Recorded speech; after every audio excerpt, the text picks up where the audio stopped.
What's going on, guys? Super Savage 789 here, bringing you guys a video. And today we're doing more Galactic Patrol Raise Goku episode 10.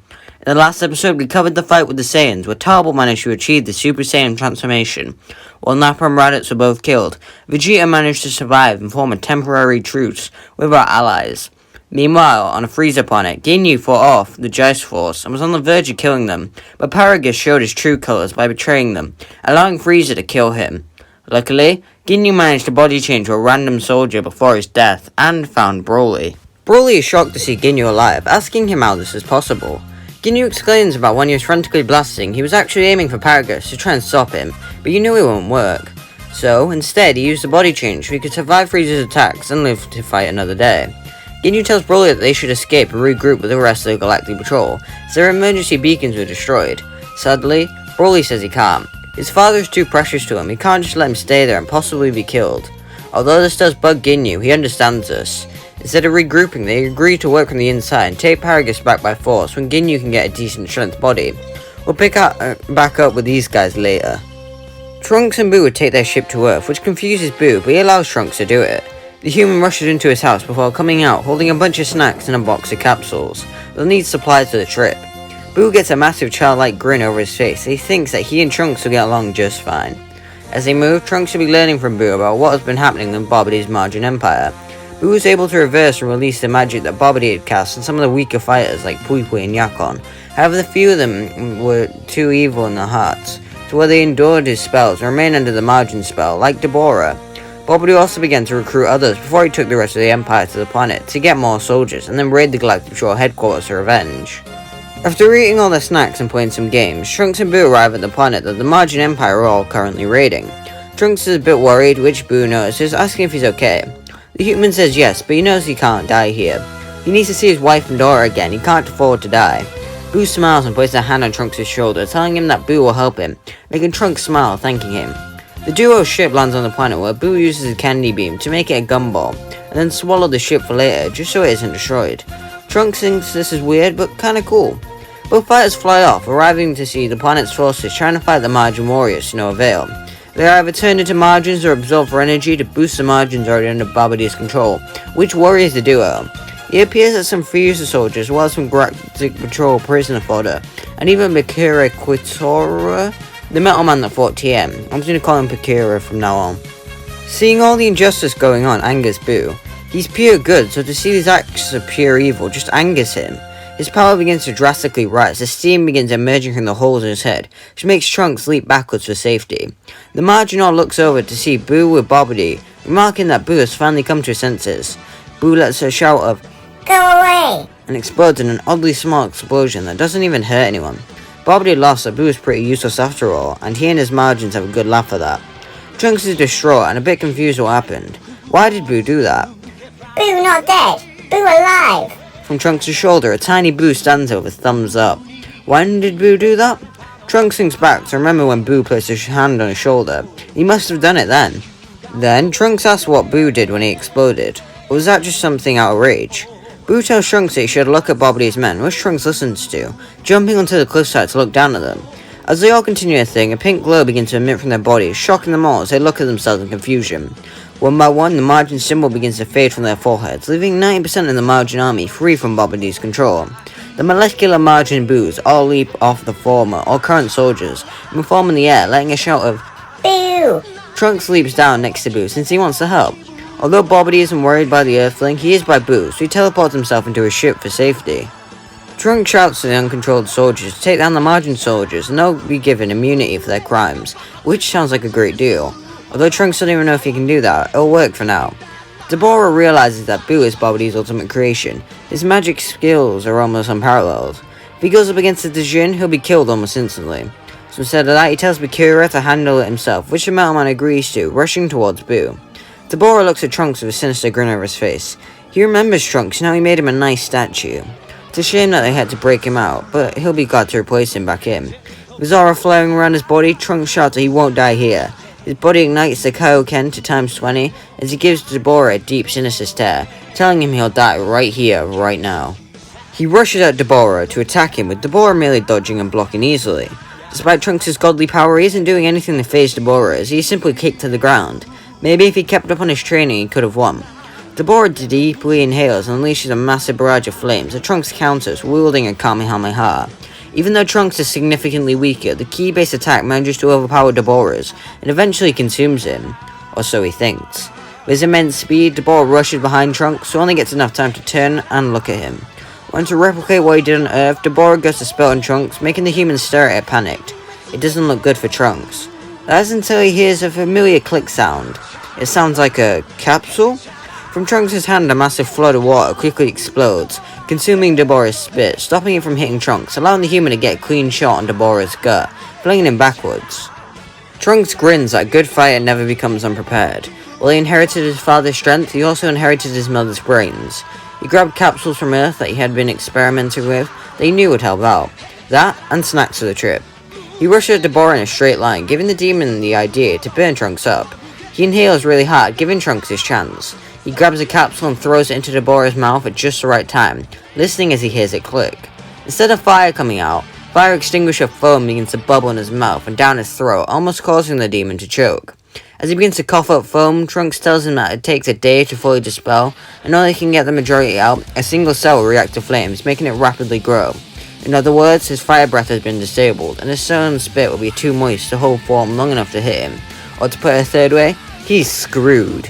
Deborah pulls out two big swords from God knows where and rushes at Trunks. With the stress Deborah is under, combined with Trunks raising the level of Kaioken, he begins to dodge slash after slash on Deborah like it's nothing. He pulls out a capsule and throws it at Deborah, which unleashes a bunch of flashbangs, blinding him before he can react. Luckily, Trunks got sunglasses on so he can still see as he grabs Deborah's arm and maneuvers his swords into Deborah's chest, making him begin to cough up blood. He rips out the swords and knees Trunks in the gut, flinging him into the air. Getting annoyed at the brat's antics, Deborah begins to charge up a powerful blast to kill him, which Trunks decides to mess with. He throws a capsule at Deborah, which he punches in his free hand, making it open, shooting some pepper into Deborah's face. He sneezes and accidentally unleashes his blast at his feet, consuming himself in a powerful blast. Trunks lands on the ground and walks over to see Deborah is badly damaged yet still alive, despite his missing legs and arm. He asks Deborah if he thinks he's a good statue now. Deborah chuckles slightly, telling Trunks he's quite impressive, which Trunks thanks him for, while blowing the rest of him up. Over with Boo, he and Mikuru would be having the most awkward fight ever. Neither of them are the smartest, so they go blow for blow, doing very little. Mikuru hits Boo that just extends his body backwards in Looney Tunes style fashion, or how 17 and Piccolo did it, and Boo hits Mikuru that just slightly nudges him due to the sheer weight of a metal man. Deciding to switch up the rhythm, Mikuru spits some lava at Boo, that he turns into melted chocolate with his candy beam. Boo goes to eat the chocolate, which burns his mouth, making him spit it out angry. He calls Mikuru A big dumb idiot. as steam emits from his head. The insult weakened the metal man as he stood there weeping in front of Boo. Boo let out a massive angry explosion that hit Mikuru, doing some heavy damage that flings Mikuru into a cliffside damaged. Boo then fires a candy beam at him, telling him he hates him, paralyzing the metal man yet again. The beam hits him and transforms Goku into a bunch of rock candy that breaks apart and falls down to the ground, which Boo ends up eating. Trunks leaps over to Boo, telling him that he's done with Deborah, asking him where Bobbidi is. Boo begins to sense for Bobbidi, but he can't sense him anywhere. Not a trace of ki nor magic can be found on the planet. Bobbidi had managed to escape, which is definitely annoying. They decide to cut their losses and leave, since they did defeat his army, and anything Bobbidi can do now won't be effective. Bobbidi appears next to Moro, using a teleportation spell, telling Moro what happened. It makes Moro shake his head at Bobbidi's sheer incompetence. If he won't be useful as a soldier, then he'll be useful as a snack. He grabs Bobbidi by the head and absorbs all his energy, increasing his magic capabilities as he leaves the potato-headed wizard a shriveled husk on the ground. Over with Earth, the Z-Fighters would all be prepared for battle. King Kai informs them of the trajectory of the ship coming to Earth, so they'd be ready in the wasteland for when the villains arrive. A ship lands on the planet and outsteps some of the familiar villains of the past. King Piccolo begins to crack his neck, remarking that Kami finally caved and used his sacred balls to wish for his youth. Phrasing. At least he'll make his defeat more interesting. He shouts behind him that the green one is his as he rushes at Kami. The duo begin fighting, moving away from the group. Tien shouts that he'll go help him and rushes off to stop Piccolo. Out of the ship, Shimmereka, Yunba, and 7-3 exit with a familiar figure on the android's shoulder. Dr. Jiro, with mechanical crab-like legs, tells the Z-Fighters that the defeat is here. He'll kill them all, then make the world in the Red Ribbon Army's image. Seeing Dr. Jiro make 17 and 18 begin to become enraged. He's the reason they don't remember their past or their names. He's the reason that they are what they are. For that, they'll kill him. Krillin tells them that he'll fight the weird panda bear, leaving 7-3 to Yamcha and the two androids. With Tailken and a hard kick, Krillin manages to knock Yumbo away, allowing 7-3 to fight the trio without any interruptions. 17 tells his sister to be the backup as he uses a super electric strike to try and take down 7-3. He leaps in the air with 18 launching up to punch him. As she goes to impact, 17 throws a barrier ball that hits Dr. Jiro, catching him in the barrier, allowing 7-3 to be knocked to the ground.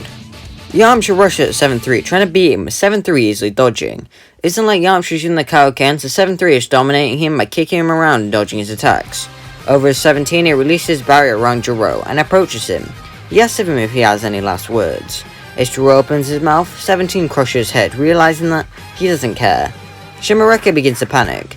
With Jiro gone, he might be screwed. He was promised an android body. At least they have 7-3 though.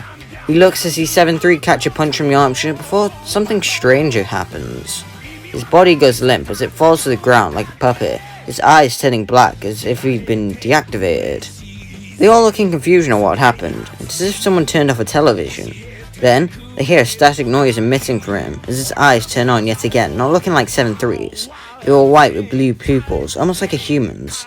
He stands up as a holographic hat and mustache appears on him. As I was going to say, you shouldn't have done that. They realizes that this is Dr. Jiro in 7-3's body. Over at Piccolo, he'd be fighting primarily against Kami, with Tien getting occasional pot shots in, using Ki Blast and Dodon Pass to attack him. It annoys Piccolo that this guy's getting on his nerves. He tries to attack Tien, but Kami merely uses the Kai Kai to teleport in front and kick him back up into the fight. Deciding to try and get the advantage, King Piccolo fires a hard Ki Blast against the ground, making some smoke, and rushes at Kami, using the Close Beam to replace his own clothing with Kami's, and Kami's with his own, to make them look like each other. So when the smoke clears, Tien is meant to blast Kami instead. That relies on Tien not being able to sense the darkness in Piccolo's heart, as he blasts him, making him realize the flaws in his plan. Once returning his own clothing and Kami returns his, King Piccolo realizes that Tien is a thorn in his side they need to take care of. He spits up 2 eggs that quickly hatch into creatures we'll call Tambourine and Drum for sake of simplicity. They both begin attacking Tien, who would now be distracted, trying to hold them off, using the Kaioken and his instincts to hold the demons off, doing fairly well. With Drum's brute strength and Tambourine's swift body, Tien is put on guard. He begins to do his best to hold them off by sprouting 2 extra arms to stop them, teaming on him, doing much better. He tells the demons that he won't let anyone mess with his world, the world he has been fighting for decades, the one he once resented but now will die for. He lets out a shout of Kaioken times 50, consuming himself in a violent red aura, the strain on his body becoming invisible immediately. There's no time to pay attention to that now though. He rushes at Drum in a red blur, shoving his hand through Drum's chest, out of his back instantaneously, essentially killing him. Then, behind him he fires a Dodon Paw that pierces through Tambourine's heart, killing him as well. Tien falls out of the Kaioken, breathing heavily as he needs to take a solid minute to recover. Kami and Piccolo continue battling. As they fight, Kami asks his evil half why he does this.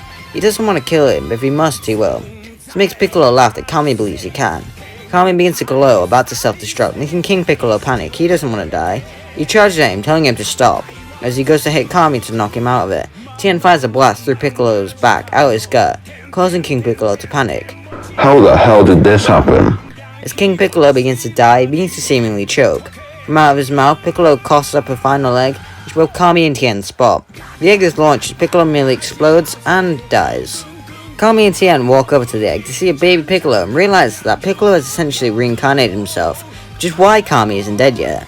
Kami decides to end this now, raising his hand to blast him, but Tien stands in front of him, telling him to stop, confusing Kami as he questions why Tien is doing this. This Piccolo hasn't caused any havoc yet, maybe he can be good, just like the androids were. At the very least, they can ask Kakarot what to do and see what he thinks should be done, which Kami reluctantly agrees with. Back with the other 3, they're all in horror. Jiro tells him that he needs to test out his new body. Yamcha rushes at Jiro, telling him that'll stop him, but is quickly beaten down before getting grabbed by the neck and having his powers ripped from him. Jiro uses the Kaioken and rushes at Yamcha, beginning to beat him down over and over. With his android body, the Kaioken doesn't degrade him, meaning he can hold it longer and at higher levels than Yamcha can. 17 and 18 step in to try and stop Jiro, but he merely looks him in the eye and tells him that they were failures and it reflects. He can show them what perfection looks like. Before he rushes out though, saying the word perfection begins to jog something in his mind. He had that project still in his lab that should be ready soon. Maybe he should give it a visit and use Cell to kill the androids and help him conquer Earth. No, the universe. Drew swaps his template and creates a portal behind him. With a smug look, he tells them that he'll see them real soon, stepping back through the portal, Yoshima Rekka quickly following him. That was weird to say the least. Krillin and Yombo would have had a similar fight to Ken, except at the end, Krillin just kills him with Kaioken. He meets up with the others, as do Kami and Tien. Everyone is confused why Tien is cradling a baby that looks like Piccolo, but Tien tells him not to worry about it. Kami then uses Kaioken on all of them and teleports them all back to Galactic Patrol headquarters. And that's what we're going to leave here. Make sure to like and subscribe and comment on us in episode 11. The moral arc has really changed, hasn't it, guys? Droid's 7-3. Vegeta is just like an anti-hero again. Getting new swap bodies because Paragus betrayed them. You know, all that good stuff. So if you like it, make sure you hit a like. It really does help. Let me know what you think of the new intro. I edited it when you guys are seeing this weeks ago. Yeah. So I don't think I'm going to change it. And if you guys see it, the next couple of videos will have it on, and then I might change it. I'm going to try and get two, one for Dragon Ball, one for Naruto. But yeah, bye!